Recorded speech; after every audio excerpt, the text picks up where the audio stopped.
Hello and welcome to another exciting and inspirational edition of the Helping Hand TV show. As you know, the Helping Hand, we focus on the abilities of persons with disability. H4P is 10 years old. We are bringing dignity to disability. H4P, here for perfection. We have made changes to people's lives that you are perhaps not aware of.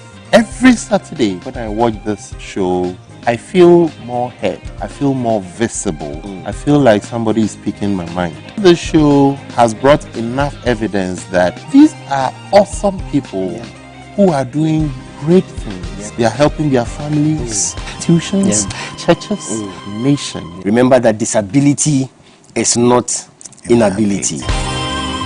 Hello and welcome to another exciting and inspirational edition of the Helping Hand TV show, where we seek to throw the spotlight on the abilities of persons with disability. Today we have a very... Actually, Solomon, I'm very much compassionate. Yeah. Yes. I'm not that calm, but... Oh, really? You know. But when I see things that need to be visited with compassion, it moves me. Okay. I do not like to see somebody in pain or somebody in trouble be involved to make sure we have resolved to bring peace or to whatever needs that is. I release tension, come back home and then pick it up fresh. She said she was okay. So we left it like that. The next time she went to antenatal, she complained, and then I think there wasn't anything much to be concerned, so we left it. They didn't see anything visibly wrong? Nothing happened. Okay. Nothing happened. The time came for delivery. What happened? Oh, yes, it happened. We got to the hospital around 11 p.m. in the night.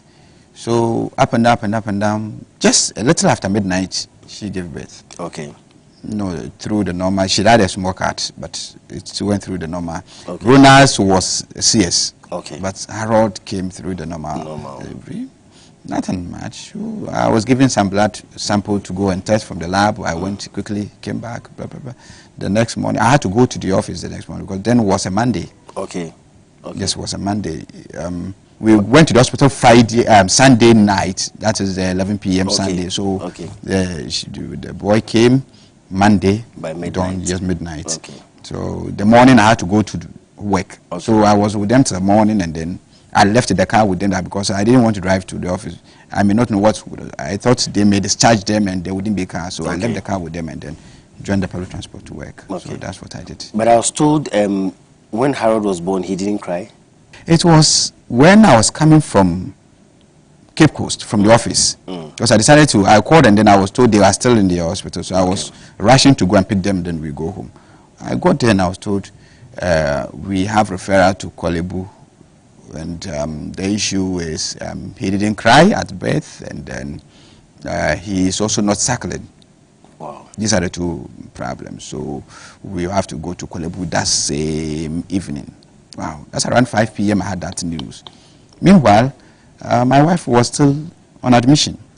Oh, okay. Yes, she was, because she had a cat. Then yes, so she was on admission. So I asked if I could. How are you going to take the child? Yes, so I had to arrange for ambulance. I asked them if I could go with my car. They said no, the ambulance. Okay, fine, let's go. So I joined the ambulance with one nurse and then the ambulance driver. We went to Kolebu. We go to Kolebu after 10 or so.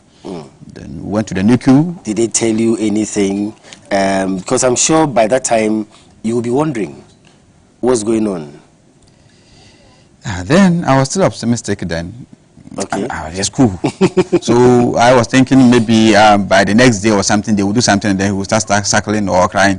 So I wasn't bothered that much. Okay. But in the morning, a lot of doctors, they were not doctors, they were student doctors or the medical students. They came, plenty of them. Come in, talking. I was there alone still. I had not called my mom, I had not called my auntie, I had not called anybody, and my wife was also on admission. That was there. Then they would send me, go and do this and come. Go and do that, and it started raining. And so they had not told you anything? No, they had not said anything. So I was going up and down. So I came back and I said, what is happening? You have not attended to me. Who is the doctor? The doctor will come later. Then I was like, okay, what is wrong with my son? Said, he is not suckling, so that's what they are trying to do. So one of the guys would just wear the gloves and then put this thing. They have to put him under. So there was a limited space. It wasn't an incubator. They have this light that they place. Phototherapy. Yeah, so it was limited. So we had to wait for it to go inside him, then in the light. Jaundice. Okay, so we are now treating the jaundice. We were there so about 2 days or so. Mercy was discharged, and then I asked her to come. I don't know whether I went to bring her or she.